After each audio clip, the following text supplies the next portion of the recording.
আসসালামু আলাইকুম প্রিয় দর্শক, অন্য মঞ্চের আলাপচারিতায় আপনাদের সকলকে আমন্ত্রণ জানাচ্ছি। সম্মানিত দর্শক, আজকের আলোচনাটা খুব সংবেদনশীল কিন্তু দরকারি।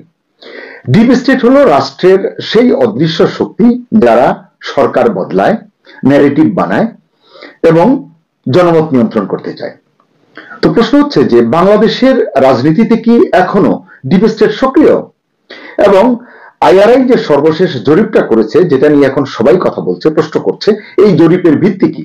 এটা কি সত্যি জনগণের মতামত, নাকি এটা ল্যাবে বানানো উদ্দেশ্যমূলক কোনো প্রজেকশন বা কোনো নীল নকশার অংশ? চলুন সরাসরি যুক্তিতর্কের জায়গায় যাই আমরা।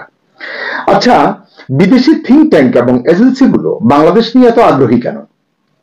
আসলে আমরা ভুলে যাই যে বাংলাদেশ হলো ভারত, চীন, মার্কিন প্রভাবের ক্রস ফায়ার জোন।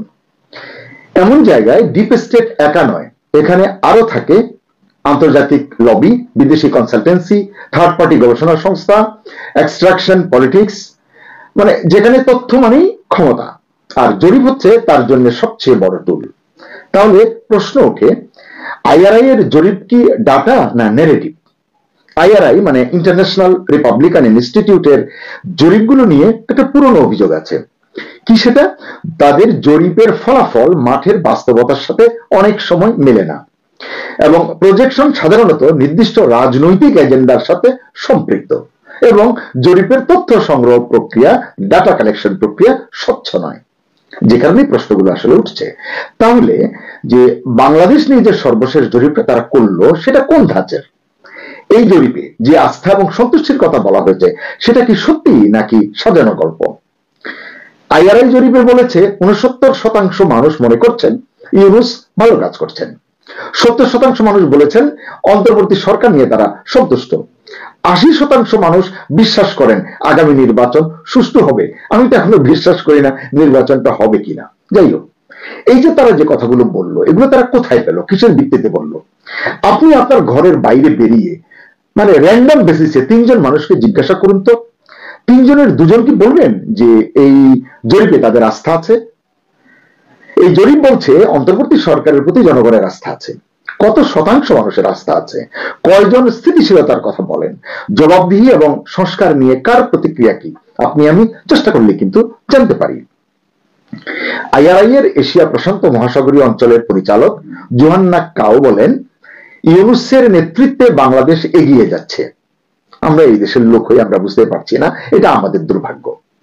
এবং বলছেন ইউনূসের এবং তার মানে অন্তর্বর্তী সরকারের প্রতি জনগণের আস্থা দেশের স্থিতিশীলতা, জবাবদিহি এবং সংস্কারের জন্য ব্যাপক আকাঙ্ক্ষারই প্রতিফলন।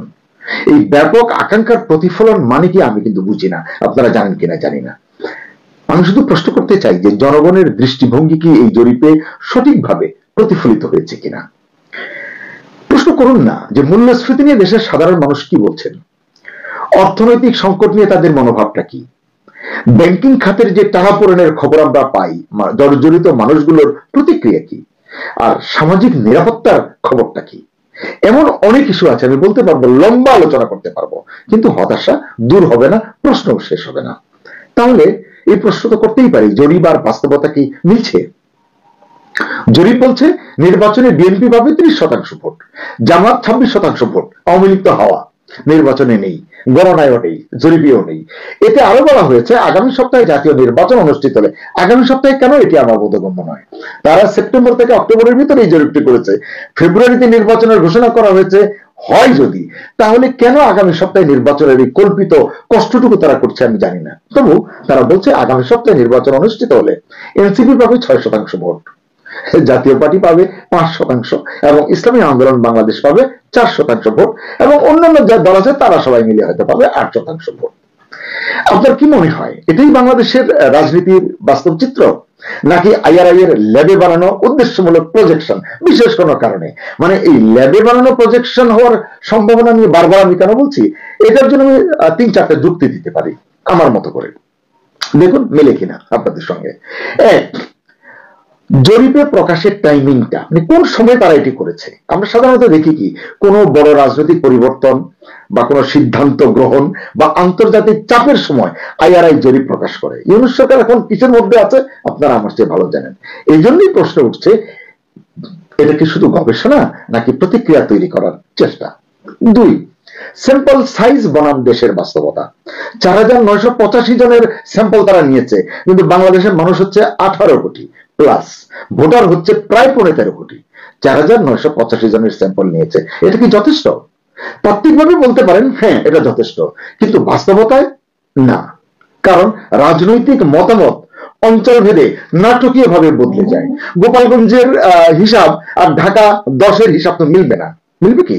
3, জরিপের ভাষা কি নিরপেক্ষ? আমার মনে হয় না, আমি এটি নিয়ে বিস্তারিত কথা বললাম না। 4, কারা ব্যবহার করে এই জরিপ? এই জরিপ সাধারণত বিদেশি দূতাবাস, আন্তর্জাতিক মিডিয়া, পলিসি অ্যাডভাইজার, লবি সংস্থা যারা আছে, এক কথায় যারা বাংলাদেশের ভবিষ্যৎ নিয়ে সিদ্ধান্ত লিখতে চায় তারা। এই জন্যই বারবার প্রশ্ন উঠছে, এটা কি মাঠের রিপোর্ট নাকি ল্যাবে বানানো পলিসি প্রজেকশন?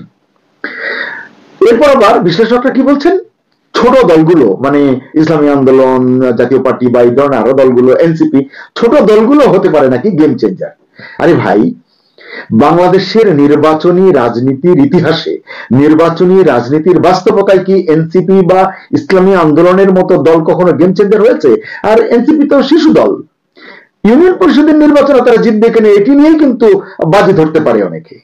যাকে নাকি এই প্রবল সম্ভাবনার গল্প ফেলে কোন বিশেষ ন্যারেটিভ তৈরি করতে চায় আইআরআই?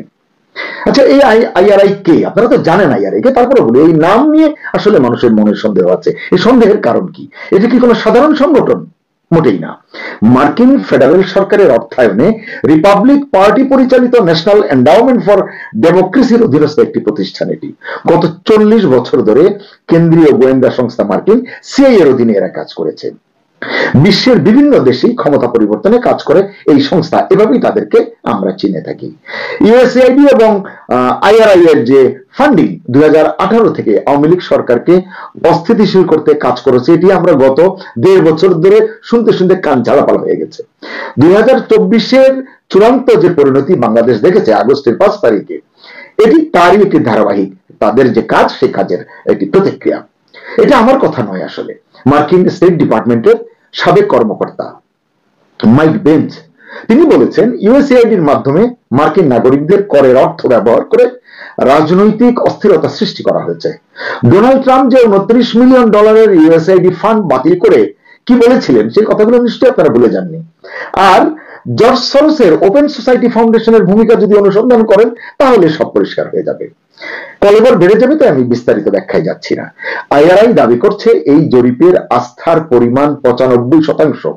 ও মাই গড, মানে পারফেকশনের একেবারে চূড়ান্ত পর্যায়ে।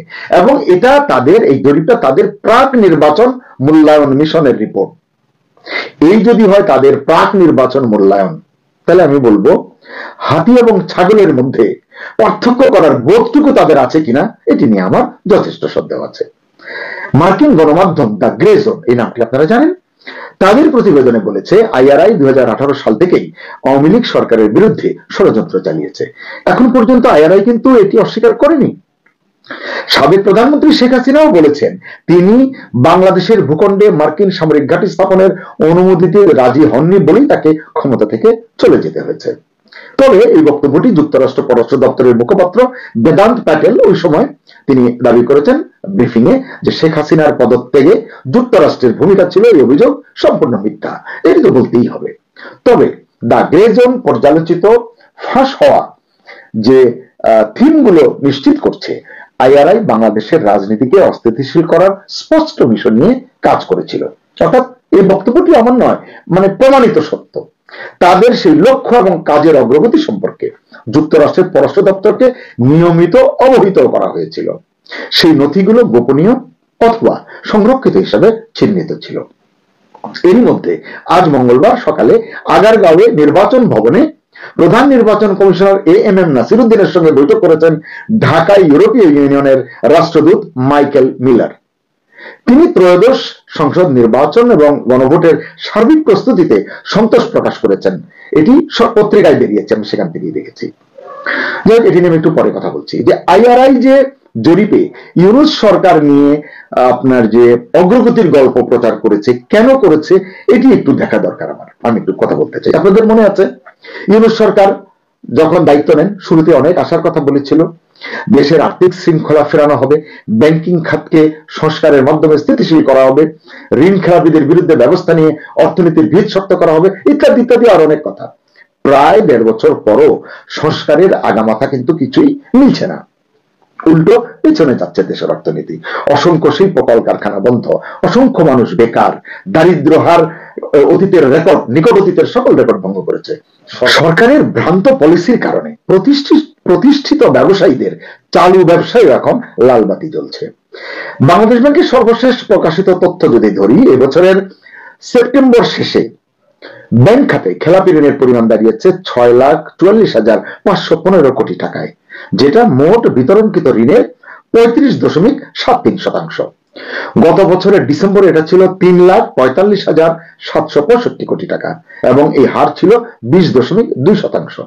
অর্থাৎ মাত্র 9 মাসেই খেলাপি ঋণ বেড়েছে 2,98,750 কোটি টাকা। খাত সংশ্লিষ্টরা বলছেন এটা নজিরবিহীন বৃদ্ধি, কিন্তু আইআরআই তো মার্কিন আপেল সংস্থা, তারা ঠিকই এটাকে ইউনূস সাহেবের যোগ্যতা বলে, অগ্রগতি বলে চালিয়ে দিচ্ছে। ইউনূস সরকার দায়িত্ব নেওয়ার পর দেশের ব্যাংকিং খাত সংস্কারের নামে ভেঙে দিয়েছে 14টি বেসরকারি ব্যাংকের পর্ষদ। রাষ্ট্রায়ত্ত ব্যাংকগুলোর পর্ষদ এবং ব্যবস্থাপনায় পরিবর্তন এনেছে।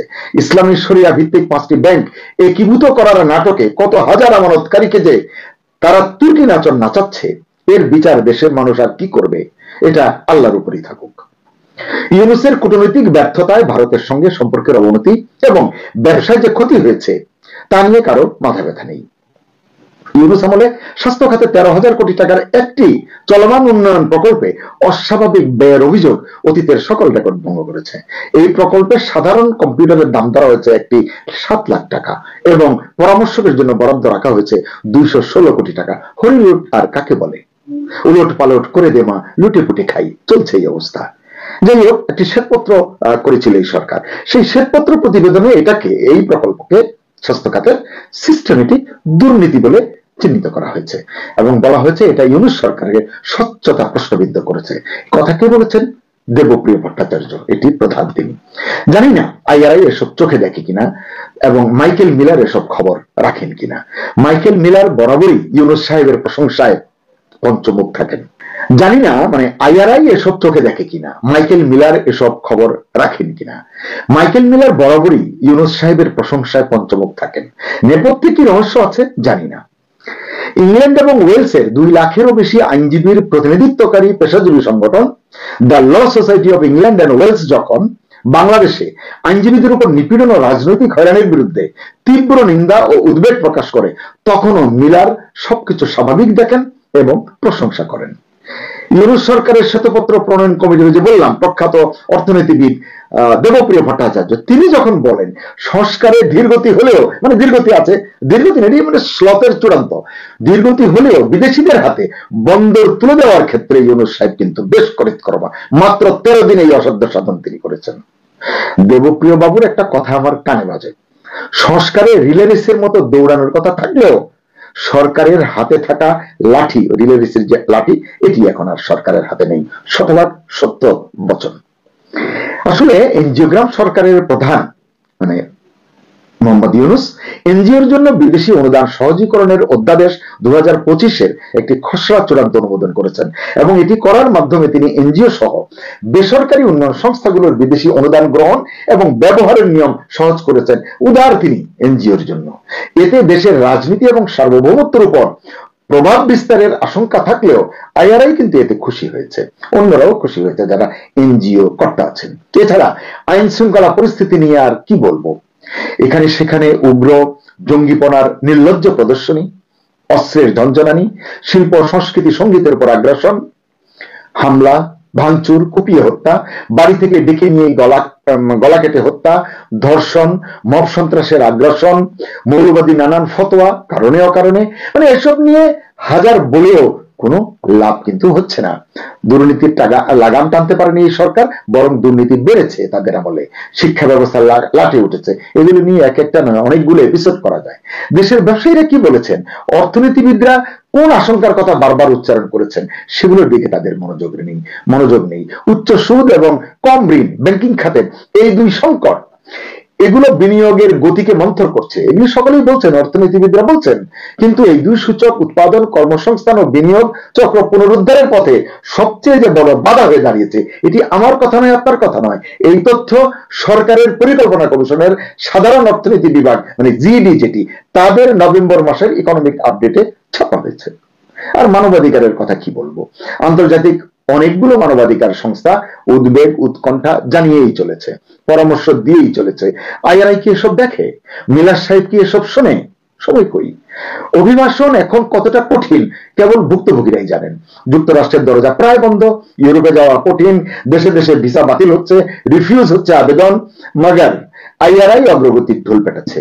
কেন পেটাচ্ছে, কার সাথে পেটাচ্ছে, দর্শক আপনারা বুঝে নিন। তাহলে কি বাংলাদেশের ডিপ স্টেট এখনো সক্রিয়? এই প্রশ্নটি আমরা করব, নিশ্চয়ই করব। সরকার এই জরিপের ফলাফল নিজের সুবিধা মতো ন্যারেটিভে কাজে লাগাতে চায়, এমনটি কি? হয়তো। আইআরআই জরিপ কি ন্যারেটিভ বিল্ডিং এর অংশ, নাকি সত্যিই জনগণ সন্তুষ্ট এই সরকারের উপরে? বাংলাদেশের রাজনীতি কে নিয়ন্ত্রণ করছে? এটা কি রাজনৈতিক দলগুলো করছে, না অন্তর্বর্তী সরকার করছে, নাকি পর্দার আড়ালের কোন অদৃশ্য শক্তি, আইআরআই বা জর্জ সরোসের ওপেন সোসাইটি ফাউন্ডেশন বা এরকম অন্য কেউ কেউ করছে? দেশের জনগণ কি সব মিথ্যাচার আসলে শুনতে চেয়েছে যে জরিপের নামে যেগুলো করে তারা প্রকাশ করছে? আপনাদের মনে আছে কিছুদিন আগে তুলসী গ্যাবার্ড যে মানে মার্কিন যে নিরাপত্তা প্রধান, তিনি যে বললেন মার্কিন যুক্তরাষ্ট্র রেজিম চেঞ্জের পলিসি থেকে সরে দাঁড়িয়েছে, এটা কি কথার কথা ছিল? আইআরআই কি এখনো বাংলাদেশে ডিপ স্টেটের পুরনো ছকে চলছে না? আর মিলার দা কিলার, না ভুল বুঝবেন না, মারকুটে ক্রিকেটার মিলারের নামের পরে ইতিবাচক বিশেষণ লাগিয়ে ভালোবেসে স্পোর্টস রিপোর্টাররা লিখে থাকেন মিলার দা কিলার, যেভাবে তিনি ছক্কা হাঁকান। এখন ভয় হচ্ছে ইউরোপীয় রাষ্ট্রদূতকেও না আবার বাংলার মানুষ ভালোবেসে বলতে শুরু করেন মাইকেল মিলার গণতন্ত্রের কিলার। আফসোস, কেবলই আফসোস জানিয়ে শেষ করছি। আল্লাহ হাফিজ।